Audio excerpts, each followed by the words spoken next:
आदरणीय मित्रहरू, यहाँहरू सबैमा नमस्कार। आज विशेष गरेर आदिवासी जनजाति सवालसँग सम्बन्धित मेरो भनाइहरू राख्न गइरहेको छु। नेपालको सन्दर्भमा हजारौं वर्ष पहिलेदेखि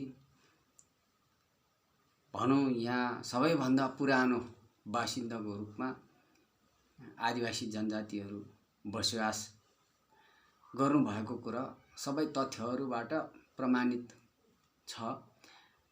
जो सबैभन्दा पुरानो बासिन्दा हो, यहाँहरूलाई नै आदिवासी जनजाति भनेर सम्बोधन गरिएको छ। अहिलेको सरकारले आदिवासी जनजाति हो वा जाति हो भन्ने सन्दर्भमा पनि विगत कैयौं वर्षदेखि सङ्घर्षहरू हुँदै आइरहेको थियो। सङ्घर्षकै क्रममा हामीले एक हुल त जितेकै मान्नुपर्छ। फलस्वरूप हामी आदिवासी जनजाति हौं भन्नसम्म सकेका छौं।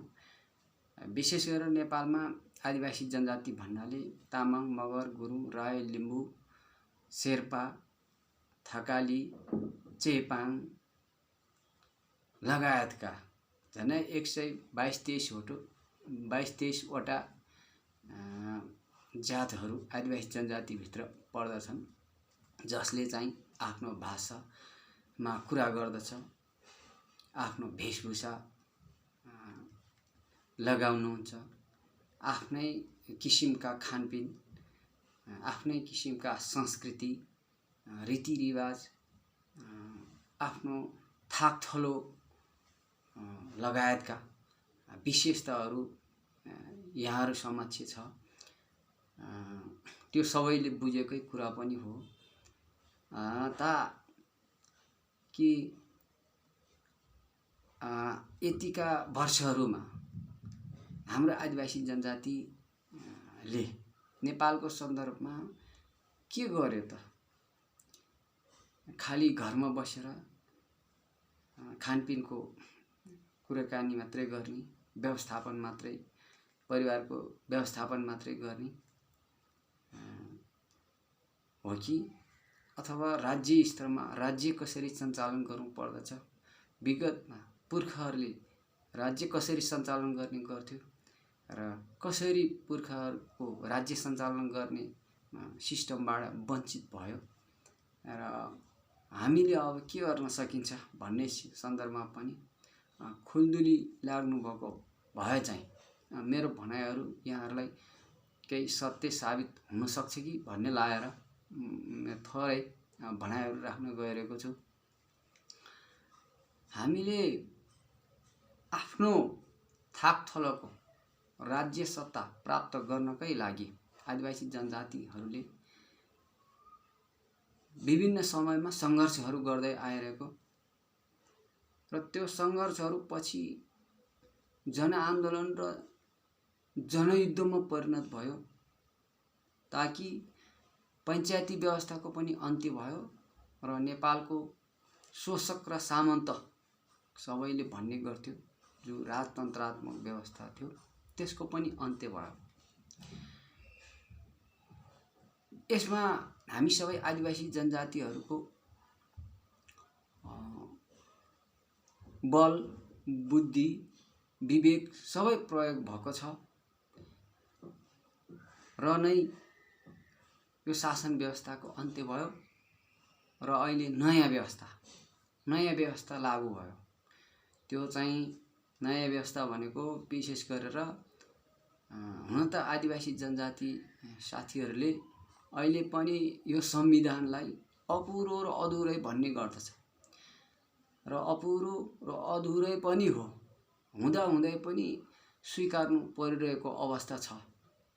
ताकि नराम्रो व्यवस्था भन्दा केही राम्रो, केही सुधारिएको भएर यो संविधानलाई स्वीकारिएको त छ, तर आदिवासी जनजातिहरूको सवालमा यो अपुगै छ। भनौँ उत्पीडित वर्गको निम्ति पनि अधुरै छ। तैपनि हामी यो संविधानलाई सबैले मानिराखेकै छ। तर कुरो कहाँनिर आउँछ भने संविधान त मान्य हो। यो संविधान अन्तर्गत बनेको व्यवस्थाले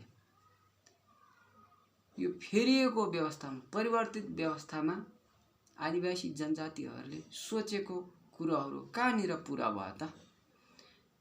अब जनआन्दोलन गर्नुपर्छ कि पर्दैन? अब सङ्घर्षका विभिन्न कार्यक्रमहरू अगाडि सार्नुपर्छ कि पर्दैन?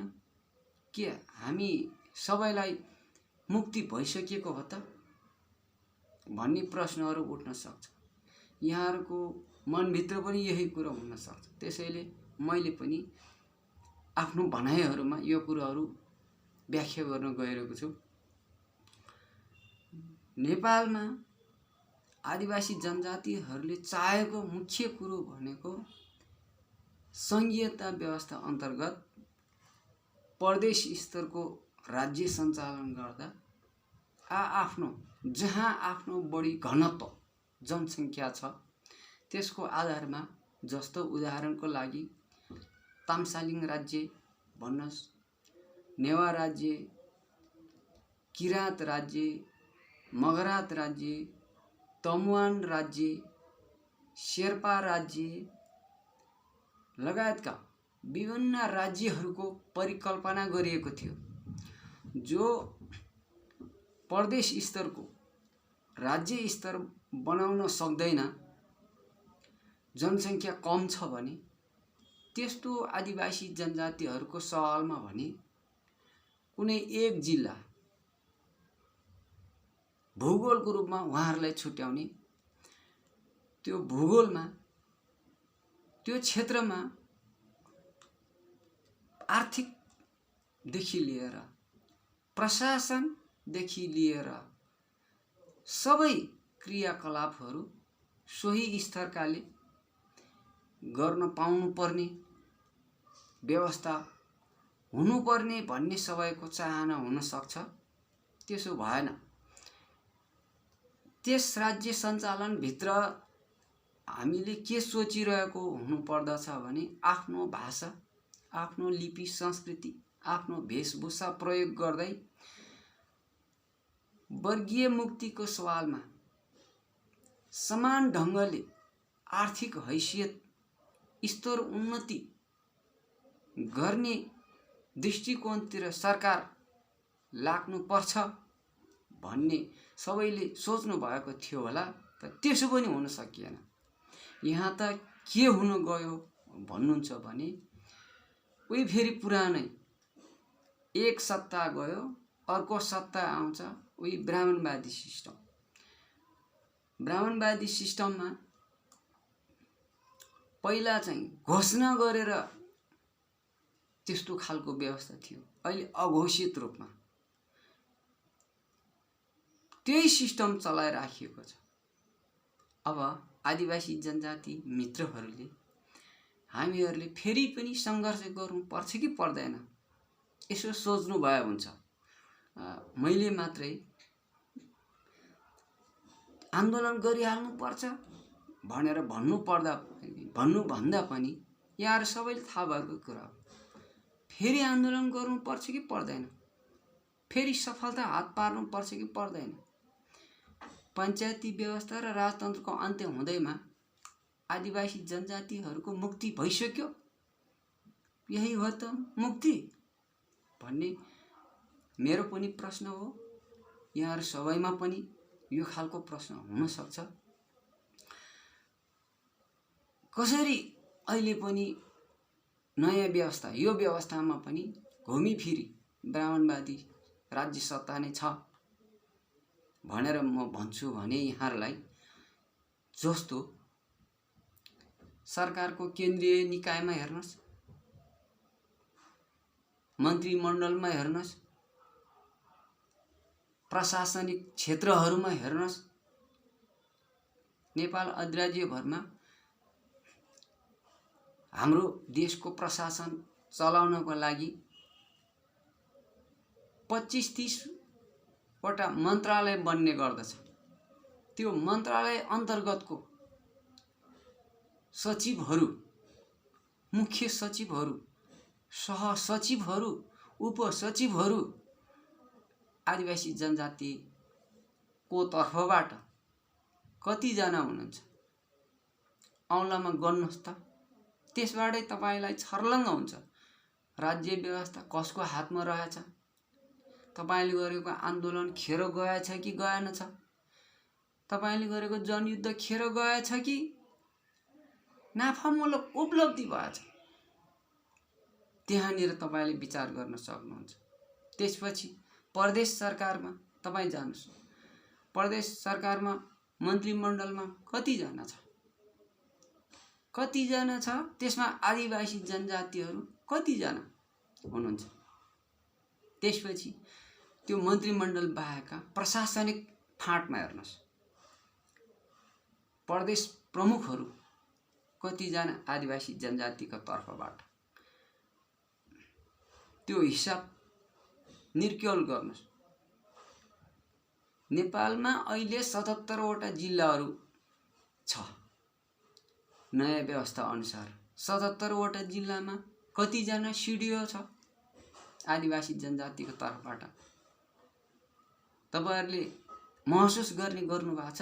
गर्नु भएको भए, अहिलेसम्म नगर्नु भएको भए मेरो कुरालाई मध्यनजर गर्दै गर्नुस्, औँलामा गर्नुस्।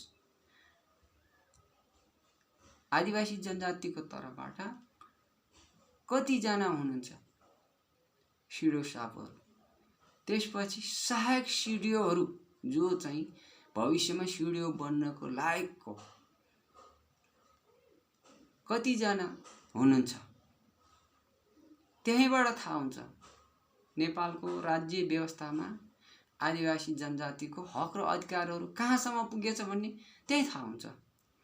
त्यसपछि तपाई आउनुस् गाउँपालिका स्तरमा आउनुस्। अहिले गाउँपालिकाहरू नगरपालिकाहरू गरेर कतिवटा गाउँपालिका नगरपालिकाहरू छ? झन्डै 600-700 होला। त्यो चाहिँ मैले अहिले ठ्याक्कै निर्क्युलमा पुगेन, यहाँहरुलाई थाहा छ, त्यो रेकर्डमै छ, पत्र पत्रिकामै छ। हामीसँग अब केही समय पछि हो भने त्यो हेरेर पनि हामीले भन्न सक्छौं। त्यो गाउँपालिका नगरपालिकाहरूमा प्रशासन प्रमुखको रूपमा रहेको प्रशासन प्रमुख जो छ अहिले आदिवासी जनजातिको तर्फबाट कतिजना हुनुहुन्छ? त्यहाँनिर तपाईले निर्क्युल गर्नुस्। त्यसपछि अब वडा स्तरमा आउनुस्। वडा स्तरमा सचिवहरू छ। वडा सचिवहरू आदिवासी जनजातिको तर्फबाट कतिजना छ? नेपालको सन्दर्भमा हामीले गरेको आन्दोलनको अगुवाईको आधारमा भन्ने हो भने, हामीले खोजेको हक र अधिकारको आधारमा भन्ने हो भने हामीलाई 50% त चाहिँदैन, चाहिन्छ होला। अनि 50% हाम्रो मानिसहरू राज्यको विभिन्न निकायमा हुनुहुन्छ त अहिले? पक्कै छैन नि। नभएपछि तपाईले भन्ठान्नुस् आदिवासी जनजातिका साथीहरू अहिलेसम्म जति उफ्रे पनि, जति कराए पनि फल प्राप्त भएको रहन्छ भन्ठान्नुस्। र केही मित्रहरू चाहिँ आदिवासी जनजातिको सवालमा, त्यसको नाममा माथिल्लो निकायमा केही व्यक्तिहरू पुगिएको होला। उही नाम भजाएर खाने साथीहरू पनि छ, जो पहिला आदिवासी जनजातिको चर्को कुरा गर्छ र सत्ताको नजिक पुगेपछि सबै कुरा बिर्सिदिएर, नबिर्सिँदै पनि कसरी आदिवासी जनजातिका सवालमा त्यहाँ पनि कुरा गर्यो भने ब्राह्मणवादी समाजमा त्यहाँको राज्य स्तरको सरकारले त्यही घोगरे ठ्याक लाएर गला हत्याएर निकालिहाल्छ, कुनै न कुनै बहाना लगाएर।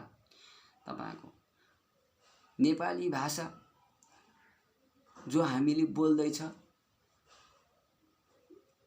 यसलाई यो भाषा राम्रोसँग बोल्न नसकेको आधारमा होस्, राम्रोसँग लेख्न नसकेको आधारमा होस्, र बोलीमा बोली मिलाउन नसकेको आधारले होस्, कुनै न कुनै तरिकाबाट आदिवासी जनजातिका मित्रहरू माथिल्लो लेभलमा पुगेको छ भने पनि निकाल्ने नै कोसिस गर्छ। त्यस्तो प्रशस्तै उदाहरणहरू छ। मैले यहाँबाट ठ्याक्कै यहाँहरूलाई नामै त भन्नु नपर्ला, यति भनिसकेपछि यहाँहरूले बुझिसक्नुभयो। मन्त्री सांसददेखि लिएर अब तपाईँ के बन्नुभयो, तत्त ठाउँमा विभिन्न समयमा खस भाषालाई राम्रोसँग बोल्न नसकेकै कारणले पनि विभिन्न आक्षेपहरू आइरहेको प्रशस्तै छ। के हामीले जस्तै उदाहरणको लागि तामाङले बोल्ने तामाङ भाषा राष्ट्रिय भाषा होइन? मगरले बोल्ने मगर भाषा राष्ट्रिय भाषा होइन? गुरुङले बोल्ने, त्यस्तै शेर्पाले बोल्ने, त्यस्तै आएर राई लिम्बूले बोल्ने, चेपाङहरूले बोल्ने, थारू थकाली, धिमाल, विभिन्न भाषाहरू त्यो राष्ट्रिय भाषा होइन? अनि संविधानमा त राष्ट्रिय भाषा भनेर लेखेको छ नि, तर त्यो लेखेको मात्रै हो। यहाँ नेपालमा त तपाईको दुई खाले काम गरिरहेको छ।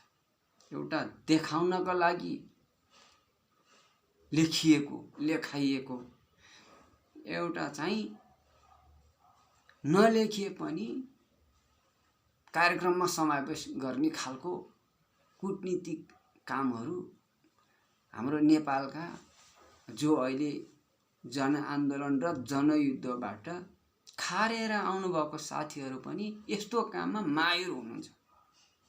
यसैले गर्दा तपाईँ आदिवासी जनजातिहरू, तपाईँ हामी अहिले पनि पिछडिनु परेको, दुःखमा पर्नु परेको। किन पिछडियो, किन दुःखमा पर्नु पर्यो त भन्दाखेरि हाम्रो रीतिरिवाज, वेशभूषा, संस्कृति आदिमा यो सरकारले अहिले प्राथमिकतामा राखेर काम गरेको छ। तपाईको तामाङहरूको बाहुल्यत रहेको स्थानमा सबै सरकारी कार्यालयहरूमा तामाङ भाषा प्रयोग गर्नु, तामाङ भाषा लेख्नु, लेख्न लगाउनु, बोल्नु लगाउनु, यसैबाट भाषणदेखि लिएर बोल्नेदेखि लिएर हरेक प्रशासनिक क्षेत्रमा काम चलाउनु भनेर काहीँ उर्दी आदेश भएको देख्नु भएको छ? त्यस्तै लिम्बुवानमा लिम्बुहरूको भाषा चलाउनु पर्छ भनेर काहीँ बोलिरहेको सुन्नु भएको छ मित्रहरूले? अनि त्यस्तै नेवार भाषा, त्यस्तै मगर, गुरुङ, शेर्पा लगायतका विभिन्न भाषाहरूमा सरकारी कामकाज चलाउनु पर्छ कि पर्दैन? यो अहिलेको सरकारको काम के हो? ती भाषाभाषीहरूलाई संरक्षित, सुरक्षित गर्दै परिवर्तनको रूपमा अगाडि बढाउने होइन, बल्ल यो भाषाभाषी, वेशभूषा, रीतिरिवाज सबैको चाहिँ आदिवासी जनजातिहरूको हक हितको संरक्षण गर्छ भने बल्ल दोस्रो लडाई भनेको हाम्रो आर्थिकको लडाई हुन सक्थ्यो। ताकि हाम्रो आर्थिकको लडाई त बाँकी नै छ।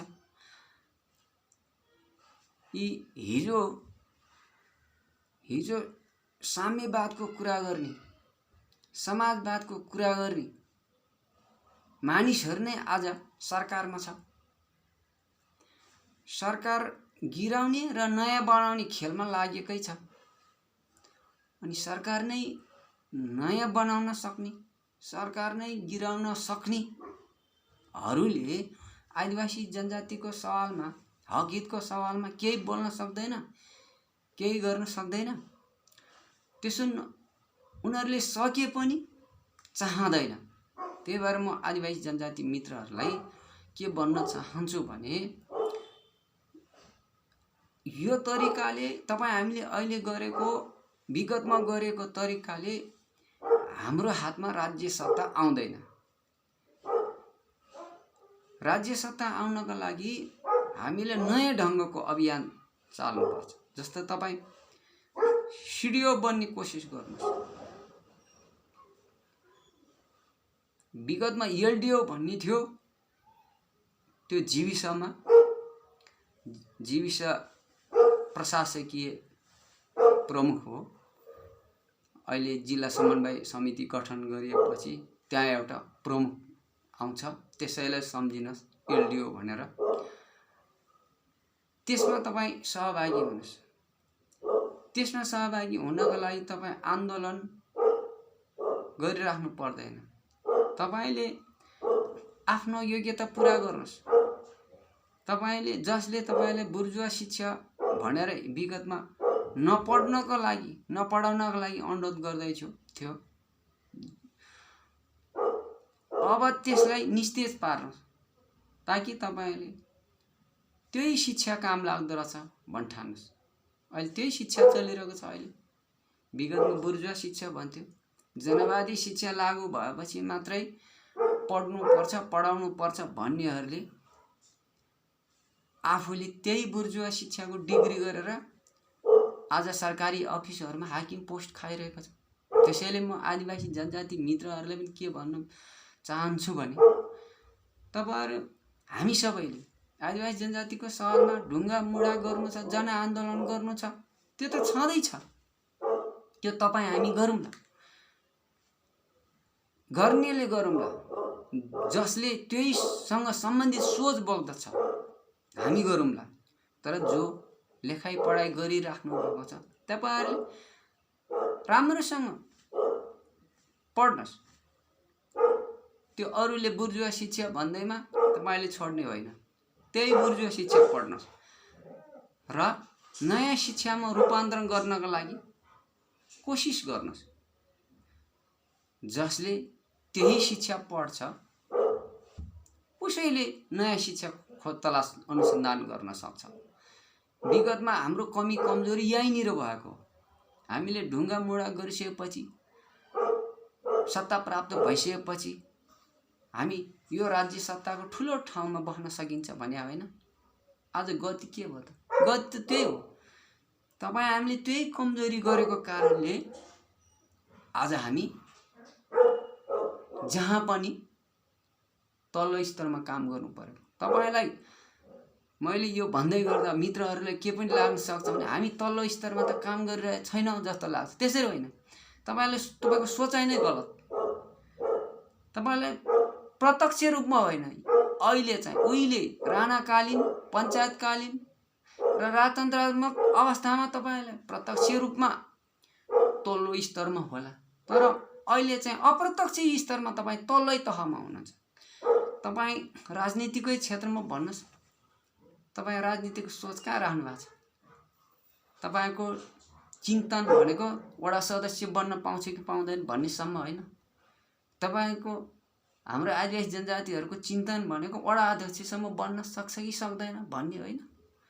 बढीमा त्यो भन्दा माथि छिट्यो भने गाउँ प्रमुख, नगर प्रमुख, त्यो भन्दा ठूलो सोचाइ कहाँ राख्नु भएको छ अहिलेसम्म आदिवासी जनजातिको मित्रहरूले?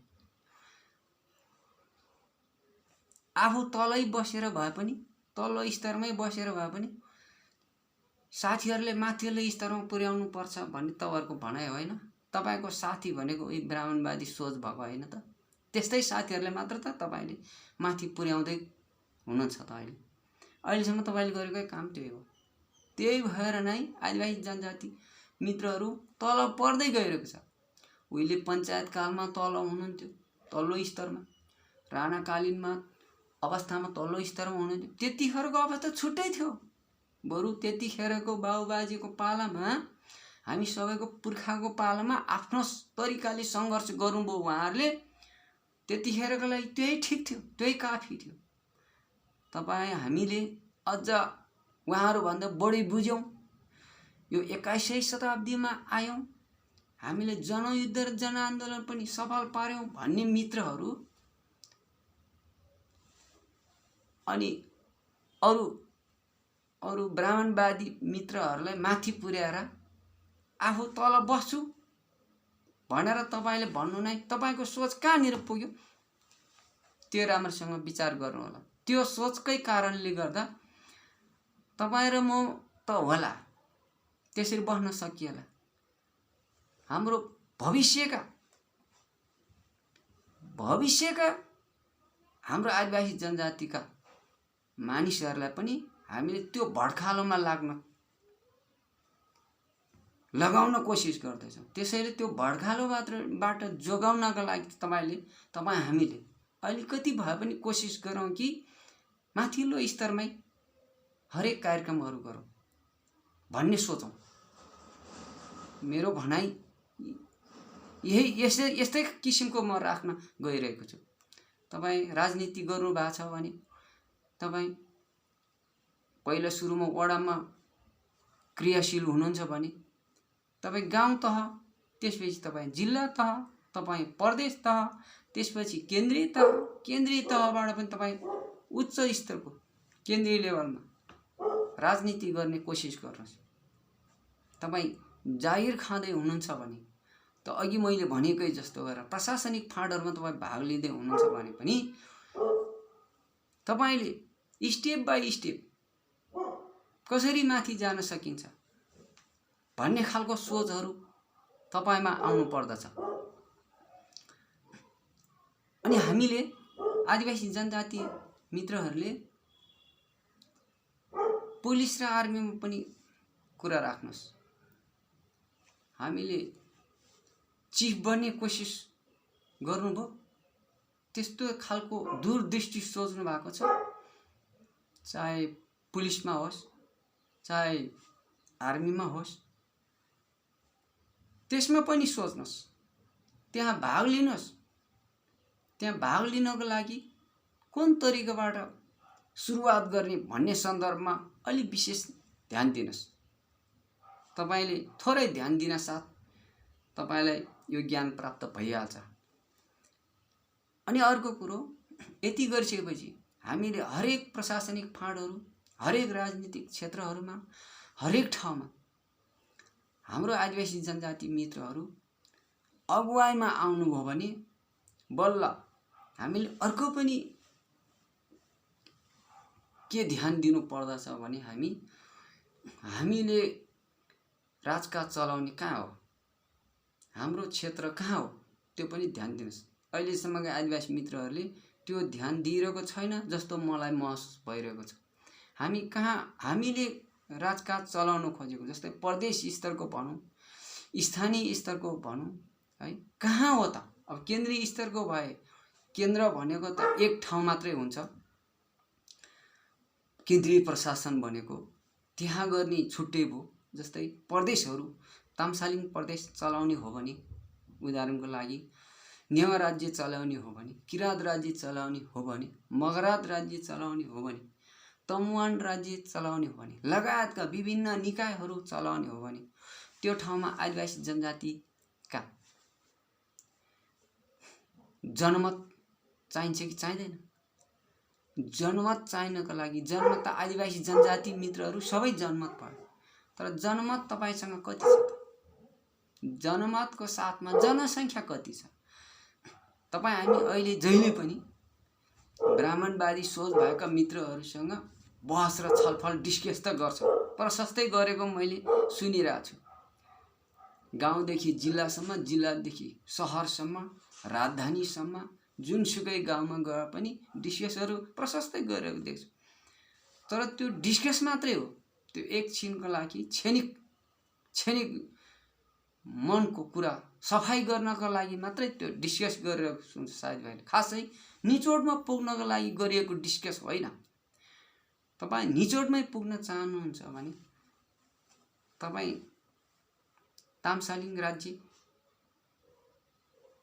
किराँत राज्य, तमुवान राज्य चलाउन खुबी भएको नेता मित्रहरूलाई जनसङ्ख्या चाहिँदैन। त्यो जनसङ्ख्या बढाउनु पर्छ कि पर्दैन? विगतमा छैन भने बढाउनु पर्यो, विगतमा छ भने ठिक छ। विगतमा भनेको कति? नेपालमा खस आर्य जातिहरूसँग कति जनसङ्ख्या छ, मैले त्योसँग तुलना गर्न खोजेको। अब तपाईँ भन्नुहोस् तामाङको जनसङ्ख्या कति पर्सेन्ट छ? मैले सुन्दैछु 7%, 8% जस्तो सुनिरहेको छु। मगर गुरुङ, राई, लिम्बू नि कोही 5% देखि 7% सम्म होला, यस्तै हाराहारीमा म सुन्छु। हामी आदिवासी जनजातिहरूको टोटल पर्सेन्टमा हिसाब गर्दा 40, 50, 50% सम्म पुग्न सक्ने देख्छु। अब भन्नुहोस् तपाईँ 50% तपाईँ नजानुहोस्, तपाईँ आदिवासी जनजातिभित्र पनि कुरो मिल्दैन। जस्तै नेवार राज्य चलाउँछु भन्ने मित्रहरू र तामसालिङ राज्य चलाउँछु भन्ने मित्रहरूको कुरो मिल्छ? किराँत राज्य चलाउँछु भन्ने मित्रहरू र मगरात राज्य चलाउँछु भन्ने मित्रहरूको कुरो मिल्छ? अहिले आफ्नो राज्य प्राप्त गर्ने सवालमा त एकीकृत आन्दोलन गर्नको लागि त कुरो मिल्छ होला, तर राज्य त आफ्नो आफ्नो चलाउने हो नि। आफ्नो आफ्नो भाषा, आफ्नो वेशभूषा, आफ्नो लिपि, संस्कृति र त्यो राज्यभित्र रहेका अरू जातिहरूको चाहिँ संरक्षण गर्ने तरिकाले आफूले राज्य सञ्चालन गर्ने हो। आफूले राज्य सञ्चालन गर्नको लागि तपाईको जनसङ्ख्या पनि तपाईको अपुग हो। किनकि हामीले कोसँग कम्पिटिसन गर्दैछ भने मेरो भनाइमा यहाँ नेपालका ब्राह्मणवादी मित्रहरूसँग कम्पिटिसन गर्न खोज्दैछ। ब्राह्मणवादी एक्लैको तपाईको भन्नुहोस् 30% राख्नुहोस्, 25-30% हुन सक्छ। 25-30% ब्राह्मणवादी मित्रहरूसँग हाम्रो मित्रहरूले शासन सत्ता चलाउनको लागि, कुरा गर्नको लागि, हरेक ठाउँमा चाहिँ आफ्नो पकड जमाउनको लागि आफ्नो पनि 25-30% हुनु पर्दैन? 30% जातिको छ भने जनजातिको पनि 30% हुनु पर्यो। तब हाराहारीमा पुग्न सकिने भयो। तपाईको जनसङ्ख्यामा वृद्धि भयो भने तपाईले गरेको हरेक कुरामा पनि वृद्धि हुन्छ। हो, अघि मैले भने यही कुरो फेरि दोहोऱ्याउन चाहन्छु।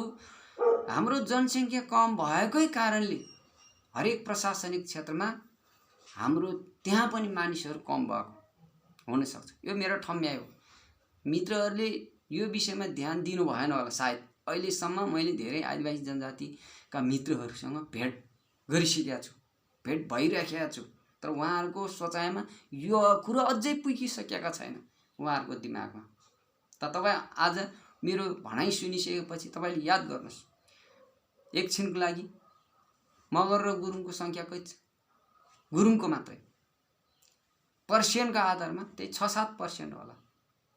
तपाईँ 6-7%ले 30% ब्राह्मणवादी सत्तालाई तपाईँले कम्पिटिसन गर्न सक्नुहुन्छ? तपाईँ जनसङ्ख्याको आधारमा पनि सक्नुहुन्न र शिक्षा र स्वास्थ्यको आधारमा पनि सक्नुहुन्न। किनभने उहाँहरू मजबुत, ज्ञानमा पनि मजबुत, शिक्षामा पनि मजबुत, स्वास्थ्यमा पनि मजबुत भएपछि त्यस्तो मान्छेले राजनीति नगरेर के गरेर बस्छ? राजनीति नगरेर अरू काम गर्छ। हो, त्यही भएर ब्राह्मणवादी मित्रहरूले आदिवासी जनजाति मित्रहरूलाई आधार बनाएरै अहिलेसम्म राजनीति गरिरहेका छ। तपाईहरू जति काम गर्छु भन्नुहोस्, घोटेर काम गर्छु भन्नुहोस्, हरेक क्षेत्रमा त्यो घोटेर काम गर्नेको अगुवाई, लिडर चाहिँ ब्राह्मणवादी साथीहरूले गर्नुहुन्छ। यही होइन? हो, तपाईँ जति घोटान दिएर काम गर्नुभयो नि, तपाईँले बुद्धिको काम गर्नु भएन, तपाईँले बलको काम गर्नुभयो। बलको काम गर्नुभएपछि बुद्धिको काम गर्ने मानिसले तपाईँलाई हराइहाल्छ नि। अहिलेसम्म नेपालमा आदिवासी जनजातिहरूको सवालमा भएको यही हो। यही हुन नसकेर हामीसँग, म अन्तिममा निष्कर्षतिर जान चाहन्छु, हाम्रो जनसङ्ख्या कम। जनसङ्ख्या भनेको आदिवासी जनजातिहरू सबै मिलाएर भन्नु खोज्यो भने यो सन्दर्भमा तपाईँहरू प्रष्ट हुनुहोस्। मैले तामाङको मात्रै भन्नु खोजेको, गुरुङको मात्रै भन्नु खोजेको, मैले भन्नु खोजेको मगरको मात्रै, राई या लिम्बूको मात्रै हो। त्यो एक जनजातिले, जस्तै तामाङको उदाहरण दिन्छु, तामाङको जनसङ्ख्या र ब्राह्मणवादीहरूको जनसङ्ख्या बराबर हुनु पर्यो। ब्राह्मणवादीको जनसङ्ख्या 30% छ भने तामाङहरूको जनसङ्ख्या पनि 30% पुग्नुपर्छ। मेरो भनाइ यो हो। मगरहरूको पनि 30% पुग्नु छ, ताकि सबै आदिवासी जनजातिहरूको जनसङ्ख्या जोड्दा चाहिँ हामी 100% पुग्नु पर्यो। तर आफ्नो आफ्ना मात्रै किता छुट्याउँदा चाहिँ त्योसँग बराबरीमा पुग्नु पर्यो। यही हो नेपालको तथ्य सार्वजनिक हुन नसकेको।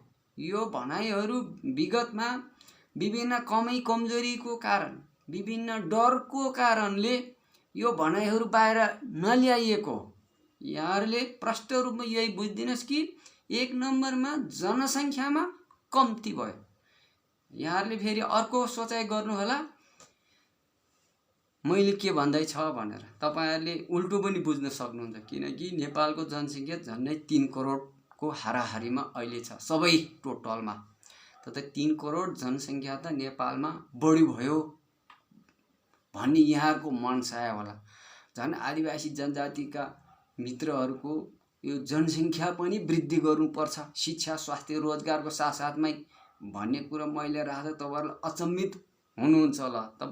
तर तपाई नबुझेर अचम्मित हुँदै हुनुहुन्छ। जस्तो म अन्तर्राष्ट्रियको पनि कुरा गर्न चाहन्छु। यहाँ नजिकै तपाई भारतमा जानुस्। तपाई भारतको एउटा मात्रै राज्यमा पुग्नु हो भने पनि 10 करोड भन्दा माथि छ। तपाई थाहा पाउनुस् भारतमा 29 वटा जति राज्य होला। यो मैले बुझेको अनुसार, अझै मैले भन्दा यहाँहरूले गहिरो अध्ययन पनि गर्नु भएको होला। 29 30 जतिसुकै होस् तपाईहरुले गर्नु नै भएको छ, किनभने यो नजिकैको देश हो। त्यहाँ एउटा राज्यमा झन्डै 10 करोड भन्दा माथि त्यो राज्यले पाल्न सक्छ भने नेपालमा पाल्न सक्दैन। जनसङ्ख्या 10 करोड 15 करोड पाल्न सक्दैन। यहाँ त हामीले अहिले गफ मात्रै गर्दैछौँ, ताकि जनसङ्ख्या घटाउँदैछ। जनसङ्ख्या यही हाम्रै नेपाल नजिकको मित्र राष्ट्रहरूमा चाहिँ जनसङ्ख्या पनि बढाउँदै, राजनीति पनि बढाउँदै, शिक्षा पनि बढाउँदै, रोजगार पनि बढाउँदै गइरहेको छ भने हामी चाहिँ जनसङ्ख्या चाहिँ घटाउँदैछ। अनि घटिएको जनसङ्ख्यालाई पनि रोजगार पुग्दैन, त्यस्तो अवस्था छ। अनि हामी राजनीति गर्ने राजनीतिक कर्मीहरूले पनि आफ्नै जनसङ्ख्या घट्दै गइरहेको छ भने तपाईं के को राजनीति गर्नुहुन्छ? भविष्यमा यसले के पनि गर्न सकिन्छ भने, जस्तै मैले अमेरिकातिरको इतिहास सुन्छु बुझ्छु।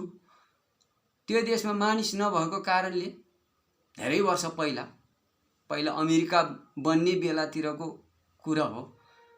त्यहाँ मानिस नभएर अन्यत्र ठाउँहरूबाट विभिन्न देशहरूबाट मानिस ल्याएर जनसङ्ख्या त्यहाँ बस्यो, जो वृद्धि पनि भयो।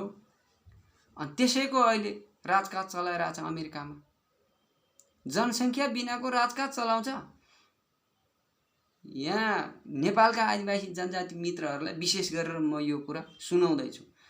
अरू मित्रहरूले त सुन्नुहुन्छ, राम्रै छ। किन अरू ब्राह्मणवादी मित्रहरूलाई विशेष गरेर उहाँहरूलाई मेरो कुरा सुनेर उहाँहरूलाई ज्ञान लिनुपर्छ भन्ने लाग्दैन, किनभने उहाँहरू हामीभन्दा बढ्ता ज्ञानी भएरै नेपालमा अहिलेसम्म आदिवासी जनजातिहरूलाई दबाएर राखिरहेको छ। अहिले पनि हामी दबिराखेकै छौँ। मैले अघि नै भन्छु कि हामी प्रत्यक्ष रूपमा त दबिरहेका छैनौँ, त्यस्तो त संविधानमा पनि छैन। तर अप्रत्यक्ष रूपमा चाहिँ हरेक क्षेत्रबाट, हरेक फाँटबाट दबिरै रहेको छ र दबाएरै राखिएको छ। त्यो दबाउने को हो त? तपाईहरुले चिन्नु भएको छैन? नेपालमा पार्टीकै सन्दर्भमा कुरा उठाउनु धेरै जसो यस्तो कुराहरू राजनीतिसँग सम्बन्धित, सामाजिक क्षेत्रसँग सम्बन्धित भएको भएर म राजनीतिकै कुरा गर्न चाहन्छु। नेपालमा 100 चान्चुन त पार्टी नै खोल्यो भन्ने सुनिरहेको छु। 100 भन्दा बढी नै होला, निर्वाचन आयोगमा थाहा छ, यहाँले रेकर्ड खोज्नु होला। त्यो पार्टी दर्ता गर्नेहरू क्षेत्री बाहुन नै हो नि त। मित्रहरूले देख्नु भएको छ त। एका दुई गयो होला आदिवासी जनजातिका मित्रहरूले आफू लिडरसिप भएर। त्यो भन्दा बाहेक त्यहाँ हेर्नुहोस् त तपाईँ, त्यसबाट तपाईँ छर्लङ्ग हुन्छ। तपाईले हाम्रो आदिवासी जनजाति मित्रहरूले आफूले एउटा पार्टी चलाउन त कोसिस गर्दैन। तपाईँ सानो होस् या ठुलो होस् पार्टी कोसिस गर्नु भएको छ। कोसिस नगरिसकेपछि अर्काको पछि पछि हिँडिसकेपछि आदिवासी जनजातिहरूको हालत के हुन्छ? अहिलेको हालत त यतिसम्मको भयो, भविष्यको सन्ततिहरूको हालत के हुन्छ? तर भाषण गर्नु पायो भने चाहिँ आदिवासी जनजातिहरूका मित्रहरू म त देख्दैछु कसैले भन्ने सुनेको छु नेपालमा क्षेत्री बाहुनहरूलाई लखेट्नु पर्छ, हामी आदिवासीहरूले राजकाज चलाउनु पर्छ भन्ने भाषण गर्दै गरेको पनि मैले आदिवासी म अहिले नाम नभने पनि त्यस्तो खालको साथीहरू हुन्छ। त्यो चाहिँदो बोल्या हो कि नचाहिँदो बोल्या हो? नेपालबाट कोही लखेट्नु हुन्छ, कोही भाग्छ, तपाईँ भाग्नुहुन्छ, म भाग्छु। हामी सबै नेपालमा रहेका नेपालीहरूको बिचमा राजकाज चलाउनु छ भने अघि मैले भनेको जस्तो हरेक फाँटबाट चाहिँ सङ्घर्ष गर्नु पर्यो। कसैले लखेटेर म राजकाज चलाउँछु भन्ने सोच्नुभयो मित्रहरूले भने त्यो हावागफ मात्रै हो। अहिलेसम्म मैले बुझेको कुरा यही हो। तपाईहरुले पनि फेरि मैले बोल्दै गरेको कुरा भन्दा मैले बढ त जानेको छु भन्ने नसोच्नु होला। कुरा सबैको सुन्दिनु होला। तपाईहरुले मैले बढ त जानेको छु भनेर अहमता देखाएकै कारणले आजसम्म आदिवासी जनजातिहरूको हालत यही भइरहेको छ। हिजो तामसालिङ राज्य स्थापना गर्ने भन्थ्यो। बुरुक बुरुक उफ्रेको तामाङ मित्रहरू हुनुहुन्थ्यो। म त त्यसको सपोर्टमै थियो। तर म भन्दा बढ्ता उफ्रिने मित्रहरू अहिले कहाँ हराउनु भयो? कुन पोस्टमा जागिर खाँदैछ? तपाईलाई पुग्यो? तामसालिङ पुग्यो अब? अनि अर्को नेवार राज्य चाहिने साथीहरूलाई, मगराज चाहिने साथीहरूलाई, लिम्बुवान खम्बुवान शेर्पा राज्य चाहिने साथीहरूलाई ब्राह्मणवादी चिन्तनले तपाईले सुताए कि सुताएन भन्नुस् त। तपाईहरु शेर्पा राज्य खडा गर्ने भन्दै हुनुहुन्थ्यो विगतमा। तमुवान राज्य खडा गरे।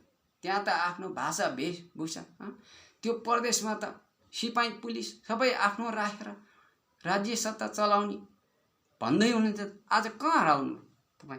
तपाईलाई पनि भाग पाइयो हो। त्यसैले मेरो भनाइलाई तपाई गम्भीरतापूर्वक सुनिदिनुहोस् कि बुझिदिनुहोस् कि तपाईले डाइरेक्ट जवाफ फर्काउनु पर्छ भन्ने होइन। मैले विगतदेखि अहिलेसम्मको आदिवासी जनजातिहरूको सवालमा मैले पनि विश्लेषण, मैले पनि त्यसभित्र रहेका विभिन्न कुराहरूलाई अध्ययन अनुसन्धान गरिरहेकै छु। मेरो क्षेत्र पनि यही हो। तपाईले पनि विचार गर्नु। मैले बोलेको कुराहरू पनि कमी कमजोरी छ कि त्यो पनि औलाउनु होला।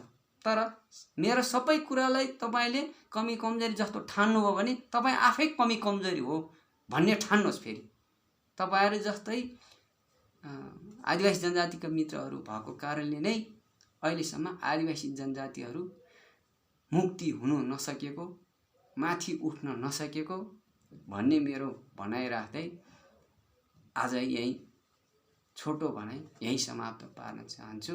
हस्, धन्यवाद।